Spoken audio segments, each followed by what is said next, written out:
अस्सलाम वालेकुम नाजरीन, सी सेंसिटिव में खुश आमदेद।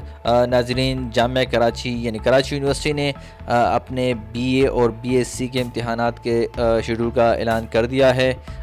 डेट शीट के मुताबिक इम्तहानात 29 जुलाई 2021 से शुरू हो रहे हैं, जो कि 13 सितंबर 2021 तक जारी रहेंगे। कराची यूनिवर्सिटी और इससे मुल्हिक कॉलेजेस और प्राइवेट तलबा और तालिबात से गुजारिश है कि वो अपने एडमिट कार्ड जल्द अज जल्द वसूल कर लें। बाकायदा तलबा और प्राइवेट तलबा के लिए तकरीबन 22 मराकज़ कायम किए गए हैं, जहाँ पे ये इम्तहान का सिलसिला जारी रहेगा। और आपको बताता चलूँ कि ये इम्तहानात जो कि काफ़ी अरसे से मुलतवी होते आ रहे थे, ये तकरीबन 2 साल प्रोग्राम का आखिरी पेज कहलाएगा। अगर एजीसी ने अपने कवायद ज़वाबित के मुताबिक इस पर सख्ती से अमल पैरा होने की कोशिश की तो ये बीए बीएससी 2 साल प्रोग्राम का आखिरी इम्तिहान होगा।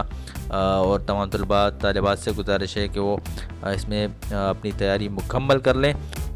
स्क्रीन पर आपको बीए का शेड्यूल भी दिखा दिया गया है और बीएससी का भी। इसके अलावा अगर किसी किस्म की मालूमात आपको दरकार है तो हमें कमेंट्स में लिखें, इंशाल्लाह हम आपको ज़रूर इस हवाले से रहनुमाई फराहम करेंगे। देखते रहिए सी टीवी। बहुत बहुत शुक्रिया।